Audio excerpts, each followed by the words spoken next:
우리가 다들 스마트폰을 사용하시죠. 다들 거의 대부분 요즘에 사람들이 스마트폰을 사용합니다. 그런데 혹시 스마트폰을 사용하다가 버벅거린다든지 속도가 느려진다든지 화면이 자꾸 멈추는 그런 경향을 우리가 경험한 적들이 있으시죠. 그럴 때 전문가들이 가장 추천하는 가장 간단한 해결책이 있습니다. 이게 뭔지 아십니까? 재부팅하는 겁니다. 재부팅. 그래서 껐다가 다시 켜는 거. 이게 가장 추천하는 방법 중에 하나입니다. 그래도 안 되면 초기화라는 방법이 또 있습니다. 아주 리셋하는 것이죠. 처음 샀을 때의 핸드폰으로 다시 리셋하는 그런 방법도 있죠. 그러면 이전에 어떤 켜져 있던 프로그램들이나 앱들이 다 정리되고 새로운 상태로 다시 시작하게 되는 그런 기기가 됩니다. 놀랍게도 그렇게 하고 나면 이 처음 샀을 때처럼 다시 빠르고 원활하게 이렇게 작동하기도 합니다. 우리의 삶도 이런 재부팅이 필요할 때가 있습니다. 필요합니다. 살아가다 보면 원하지 않는 어떤 습관들이 쌓이고 또 쌓여서 뭔가 내 삶에 지루해지고 또 신앙생활 하는 것도 마찬가지입니다. 알게 모르게 여러 가지 또 내 속에 들어오는 어떤 걱정, 염려, 또 어떤 미움, 또 어떤 상처들 이것이 쌓이고 쌓이면서 삶이 무겁고 힘들어질 때가 있다는 것이죠. 우리의 이 영혼과 이 마음도 이런 이 스마트폰처럼 재부팅, 다시 말해서 새롭게 시작하는 그런 시간이 필요하다. 오늘 우리의 삶이 이 부활의 기쁨을 만끽하고 또 그 다음 또 첫 주를 지내는 우리의 이 신앙이 이런 이 재부팅에 또 다시 시작하고자 하는 그런 신앙의 열매들이 우리 안에 있을 수 있기를 간절히 소망하겠습니다.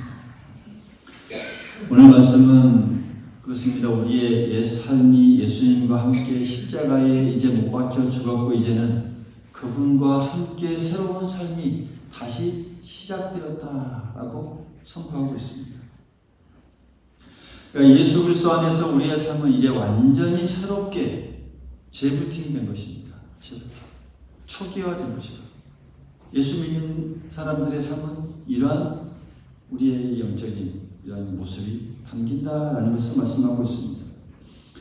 그런 의미에서 오늘 말씀은 우리에게 이제 새롭게 됨으로 말미암아서 영적 어떤 변화의 중요한 세 가지를 말씀하고 있는데 오늘 우리가 이렇게 재부팅된 초기화된 이 우리의 삶을 새 생명 가운데 행하라라고 명령하고 있습니다.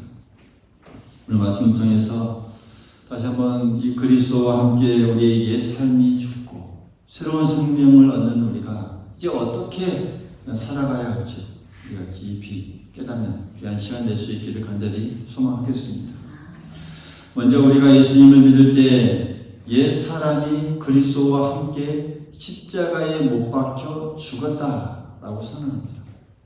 옛 사람은 죽었다는 것이죠. 3절에도 보면 우리가 세례를 받을 때 그와 함께 죽었다. 그와 함께 죽었다. 또 6절에도 보니까 우리의 옛사람이 예수와 함께 십자가에 달려 죽었다라고 분명히 밝히고 있습니다. 예수님을 믿을 때 우리의 옛삶이 예수님의 이 죽음에 참여하여서 완전히 끝났다는 것을 의미합니다. 그러니까 우리가 예수님을 믿는 동시에 이제 우리의 옛삶은 어떻다고요? 예수님께서 우리를 위해서 죽으신 거기에 우리도 동시에 참여하는 꼴입니다. 그래서 우리의 이러한 이 완전히 그 옛사람의 이 삶은 다 끝났다. 그리고 하나님은 우리의 이 본성에 대한 어떤 죄도 동시에 함께 죽은 것으로 강조해 주십니다. 그래서 예전에 어떤 죄 아래에 살던 옛 생명에 대해서는 이제 죽은 사람이 된 것이죠. 로마서 6장 7절은 이렇게 말씀합니다. 죽은 자가 죄에서 벗어나 의롭다 하심을 얻었다. 오늘 7절 말씀에 이렇게 말하죠. 이 죄에서 벗어나 의롭다 하심을 이제 얻었다. 죄에 대해서 죽은 사람이 되었기에 더는 이 죄를 당연하게 받아들이고 죄에 끌려다니는 그런 옛 삶을 지속할 필요가 없다라는 것을 분명히 말씀합니다. 그래서 의롭다 함을 얻었다라는 말로 표현하고 있습니다. 한국 초기 교회의 이 부흥 운동의 중심 인물이었던 분 중에 한 분이 길선주 목사님이십니다. 그분이 원래 처음부터 이렇게 어렸을 때부터 신실한 그리스도인이 아니었습니다. 이 유대교에 아주 심취한 사람이었고 또 어떤 이 선도라고 합니다. 이 불멸의 삶을 추구하는 어떤 그런 유교에서 나온 그런 가르침 중에 하나인데 그것을 추구하는 사람이었고, 그러니까 여러 가지 어떤 영적인 것들을 막 추구하며 종교적인 것도 심취해 나아가는데 그 어떤 것에서도 구체적인 어떤 이 구원과 이 마음의 평안을 얻지 못했다고 합니다. 그러다가 이 전도를 받게 되고 또 복음을 듣고 교회에 출석하면서 성령의 감동으로 이제 자신의 이 죄가 하나씩 깨닫게 됩니다. 또 깊이 회개합니다. 다른 사람의 어떤 재물을 탐냈던 그런 이 죄들, 그리고 어떤 욕심들 철저히 고백하고 회개한 후에 완전히 새로운 생명으로 거듭납니다. 그리고 자신의 모든 삶을 이제 하나님께 드리고 복음의 기쁨과 이 사랑을 전하는 삶으로 바뀌게 됩니다. 그 후에 그분께서 이렇게 고백하죠. 내가 과거에 추구했던 이 모든 것들은 이제 아무 가치도 없다는 것을 알았습니다. 나는 과거에 어떤 이 욕망과 이 탐욕의 종이었으나 이제는 그리스도 안에서 죄에 대해서는 죽었고 새 생명을 얻었습니다. 라고 하면서 이런 말을 합니다. 이전에 길선주는 죽었고 새로운 길선주가 되었습니다. 된 것입니다. 이렇게 고백합니다.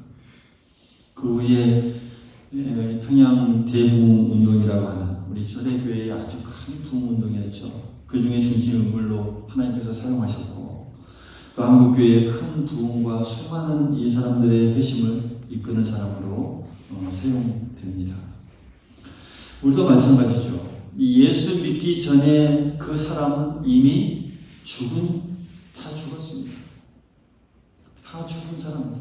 예수 믿기 전에 이 모습은 다 죽었다라고 고백할 수 있어야 합니다. 더 이상 그 과거의 이 내가 우리의 이 삶을 좌지우지하게 그렇게 만들어서는 안 된다는 말씀입니다.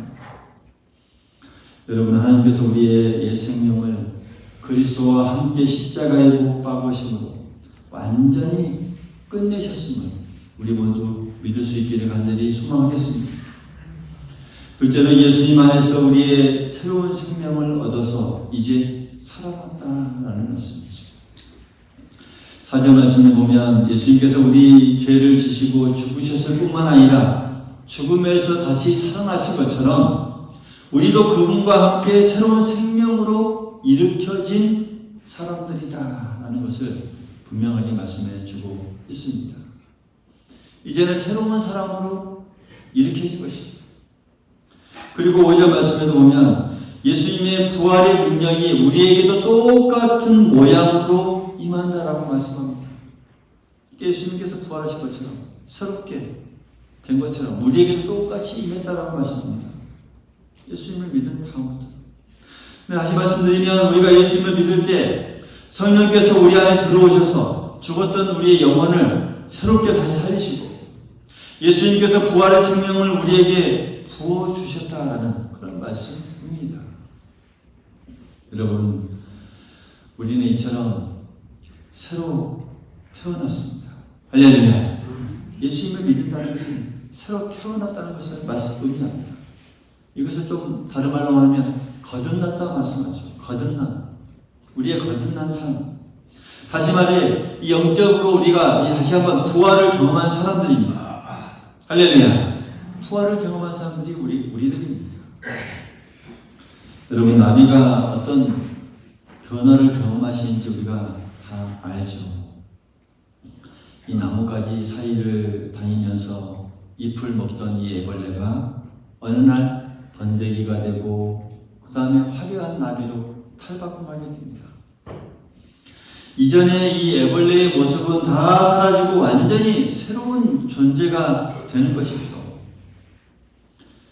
나비는 더 이상 이제 나뭇잎을 서성거리면서 그 나뭇잎을 먹으면서 기어다니지 않습니다. 어떻습니까? 이제는 하늘을 날아다니면서 정말 이 공중을 날아다니면서 또 꽃들을 보면서 이 나뭇잎이 아니라 꽃들의 꿀을 먹고 이제 살아가게 됩니다. 그러니까 애벌레 시절에는 상상도 하지 못했던 그런 사람들을 이제는 살아가게 되는 것이죠. 마찬가지입니다.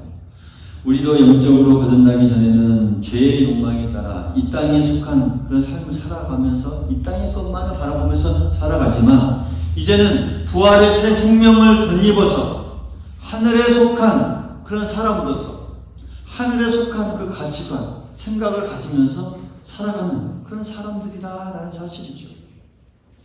새로운 피조물 따라야 됩니다. 새로운 피조물. 그 새로운 피조물이 되었기에 새로운 방식으로 생각하고 새로운 방식으로 느끼고 새로운 방식으로 행동하는 그런 자들이 되었다라는 그런 말씀입니다. 사도 바울도 그런 이 본인의 삶을 이런 이 삶도 이런 변화되었다는 것을 여러 곳을 통해서 증거하고 있죠. 그가 증거하는 것을 보면 이 예수 믿기 전에는 예수님을 대적하고 교회를 박해하는 그런 사람이었습니다. 영적으로 말하면 하나님을 떠나 죽은 상태나 다름없는 그런 모습이었던 것이죠. 하나님을 떠나 있는 삶, 이 땅을 바라보면서 다른 것을 심취해 있던. 그러나 담에색도상에서 부활하신 예수님을 만나고 나서 바울의 인생은 완전하게 뒤바뀌었습니다. 눈에서 비닐 같은 것들이 다 떨어져 나가고 새로운 시야가 열린 것처럼 바울은 예수 그리스도를 영접한 후에 완전히 새로운 사람으로 거듭나 복음을 전하는 그런 사람으로 거듭나게 변하게 됩니다. 이처럼 예수님을 만나면 여러분 누구나 다 이런 새 생명의 역사가 일어납니다. 할렐루야. 누구나 다 일어납니다. 우리의 경우도 다를 거 없습니다. 마찬가지입니다. 겉으로 어떤 이 드라마틱한 어떤 사건이 없었을지라도 우리가 예수님을 영접한 그 순간에서 우리 안에서는 죽은 영이 다시 살아나 부활의 기적을 맛보는 그런 부활의 기적의 역사가 우리 안에 일어난 줄 믿습니다. 우리 안에 다 일어났습니다.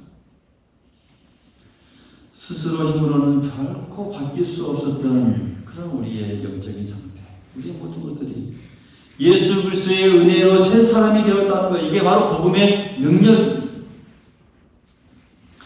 그런데 이 놀라운 새 생명의 은혜를 우리가 잊고 지내지는 않는지 우리 자신을 뒤돌아볼 수 있기를 바라겠습니다. 여전히 옛 습관과 옛 모습, 옛 성격, 그것에 사로잡혀 나는 원래 이런 사람이야 라고 하면서 변화를 포기하고 또 주저앉아 있지는 않는지 오늘 우리가 우리 자신을 뒤돌아볼 수 있어야 하겠습니다. 여러분 꼭 기억하십시오. 우리는 더 이상 옛사람이 아니라 새 사람입니다. 할렐루야. 새로운 사람입니다. 좀 어려운 말로는 새로운 피조물, 거듭난 사람들.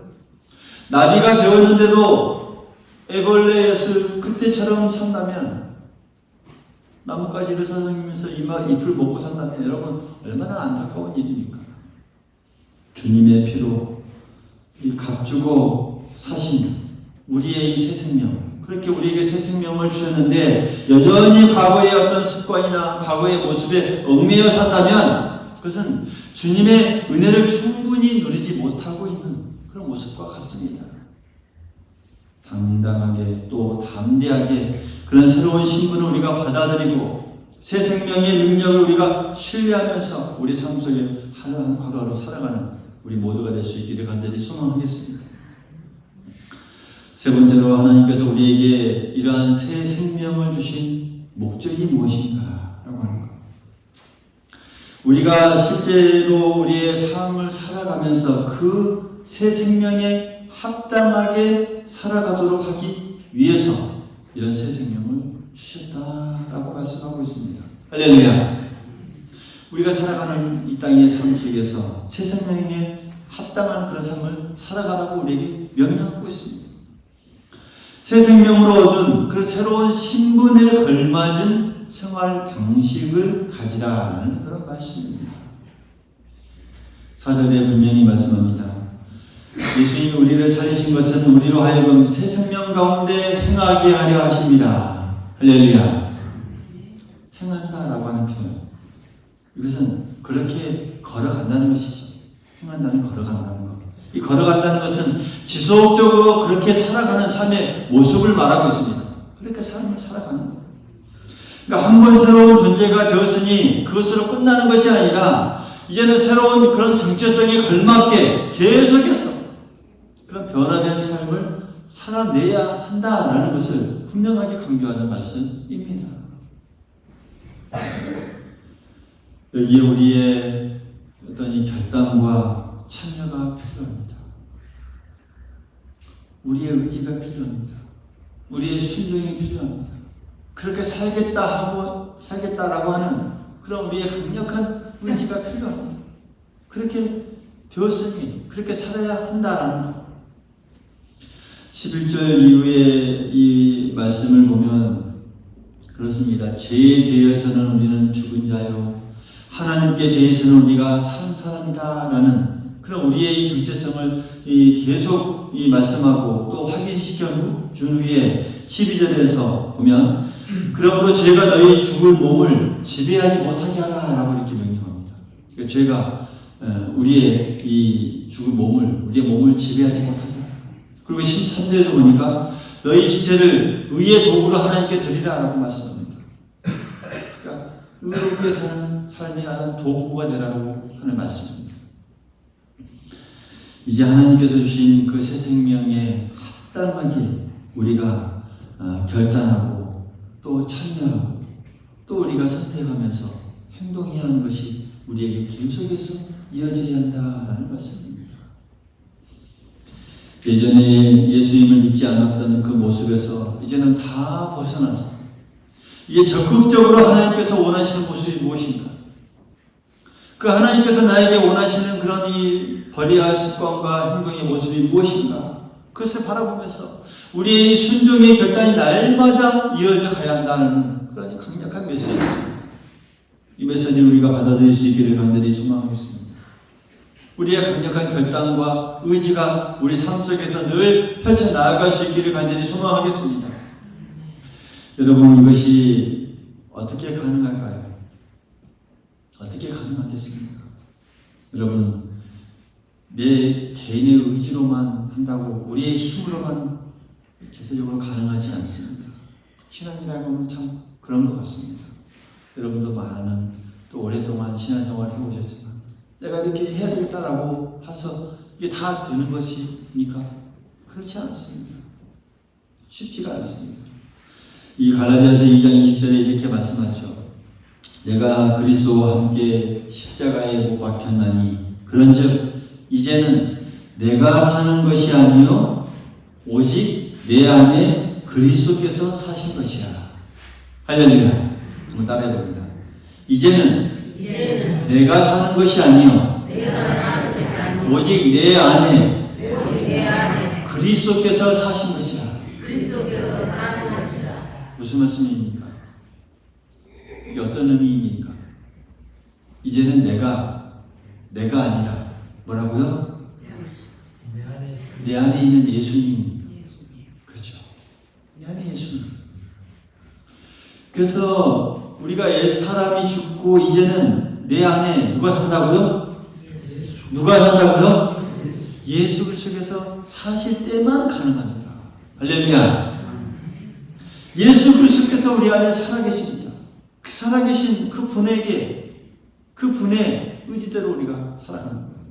그게 신앙이죠.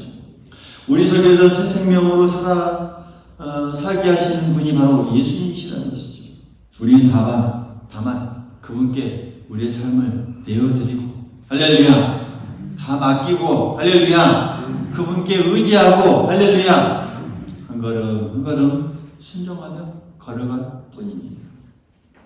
이렇게 신앙을 잘 유지하면 이게 가능합니다. 내 안에 계신 주님께서 우리를 통해서 역사하시고 열매 맺게 해주실 줄 믿습니다. 여러분, 우리가 새 생명 가운데 행한다는 것, 여러분 내 힘과 노력만 믿고 분투하는 그런 삶이 아니라 물론 필요하죠. 내 의지도 필요하죠. 그러나 날마다 내 안에 계신 그 주님을 바라보면서 동행하는 삶이 바로 이러한 삶입니다. 그러면서 내 안에 계신 주님께 묻는 것이죠. 순간순간 주님 어떻게 할까요? 이게 맞습니까? 주님 이런 상황에서 어떻게 해야 할까요? 이게 주님과 동행하는 삶입니다. 끊임없이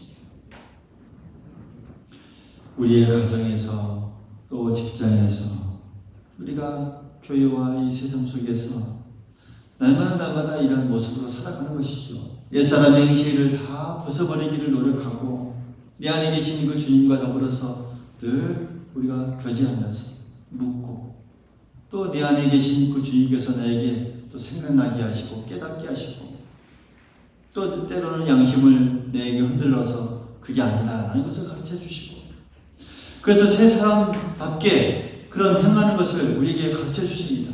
그래서 우리가 실천에 나아가는 것이죠. 때로는 용서해야 될 그 대상이 있다면 예수님의 용서하심을 또 우리가 힘입어서 용서해 보십시오. 할렐루야. 이전에 미워했던 원수를 이제는 사랑으로 품는 어떤 이 작은 걸음을 한 걸음 한 걸음 내딛어 보십시오. 전에 어떤 절망했던 상황에서도 이제는 다시금 주님을 신뢰함으로 내 삶에서 희망을 선포해 보십시오. 그러면서 할 수 있을 거야. 주님께서 도와주시면 충분히 이기고 나아갈 수 있을 거야 라는 그런 확신 우리에게 필요합니다. 이렇게 한 걸음 한 걸음 그런 새 생명의 그 삶을 우리가 걸어갈 때 우리의 삶 자체가 이제는 복음의 증거가 되는 것이죠. 할렐루야. 세상은 우리를 통해서 역사하시는 그 예수님을 보게 될 것이고 또 하나님께서는 그 가운데 영광을 받으실 줄 믿습니다. 너희는 이전 일을 기억하지 말라. 옛날 일을 생각하지 말라. 보라, 내가 새 일을 행하리니. 할렐루야. 보라, 내가 새 일을 행하리니. 주님께서 말씀하셨습니다. 주님께서 우리 가운데 새 일을 행하셨습니다. 우리를 죄와 사망에서 다 건져내 주시고 그런 새로운 피조물로 삼아 주셨습니다. 이제 남은 것은 그 새 일에 합당한 그 새 삶을 살아가는 것, 우리의 인생 가운데 살아가는 것입니다. 오늘 우리가 주신 말씀을 마음에 새기고 각자 자신이 서 있는 그 자리, 우리의 삶의 자리에서 우리의 과거의 모습을 다 떨쳐버리고 믿음으로 새로운 순종의 발걸음을 내딛는 저와 여러분이 될 수 있기를 간절히 소망하겠습니다. 사랑하는 성도 여러분, 오늘 이 말씀을 통해서 하나님께서 우리에게 주시는 그런 명령은 분명합니다. 그것은 바로 새 생명 가운데 행하라 라는 그런 명령입니다. 한번 따라해 봅니다. 새 생명 가운데 행하라. 새 생명 가운데 행하라. 우리에게 지금 말씀하고 계십니다. 우리는 이미 예수 그리스도 안에서 죽고 다시 산 사람들입니다. 우리의 과거는 다 십자가에 못 박혀 이제 끝이 났고 이제 우리에게는 부활의 생명이 다시금 새롭게 주어진 사람들입니다. 여러분, 이제는 우리가 과거의 자리로 돌아갈 것이 아니라 이제는 부활의 주님을 따라 빛 가운데 새롭게 날마다 걸어가야 하지 않겠습니까?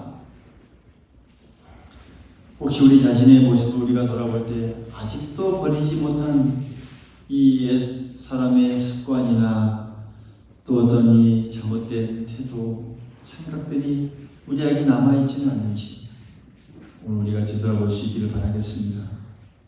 그것을 새롭게 할 수 있기를 바라겠습니다. 새롭게 결단할 수 있기를 바라겠습니다.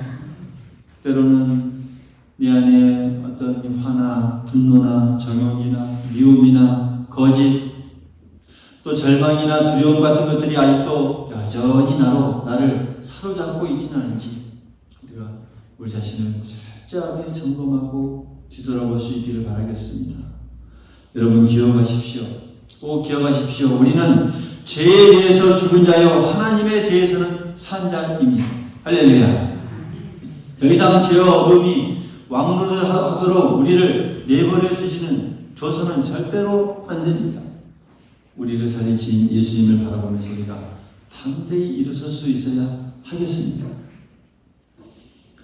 여러분, 새 생명 가운데 임하는 길은 한 번의 결단으로 여러분 끝나지 않습니다. 혹 넘어지더라도 다시금 주님의 은혜를 의지해서 일어서고 또 일어설 수 있어야 합니다. 날마다 이 어떤 선택의 연속이지만 매일의 걸음마다 우리 주님께서 함께 하시기 때문에 또 능력을 주시기 때문에 꼭 그 길을 우리가 잘 이겨나갈 줄 믿습니다. 오늘 새 생명 가운데 말하는 그 하나님의 부르심 앞에 우리 모두 아멘으로 화답하실 수 있기를 바라겠습니다. 과거의 또 삶, 또 이 모든 죄, 또 모든 나의 나쁜 어떤 생각이나 습관들 이제는 예수 그리스도의 이름으로 과감히 다 털어버리고 주님과 함께 미래를 향해 전진합시다. 부활의 생명으로 우리를 충만하게 하신 그 예수님께서 우리 한 사람의 걸음을 분명하게 인도하실 줄 믿습니다.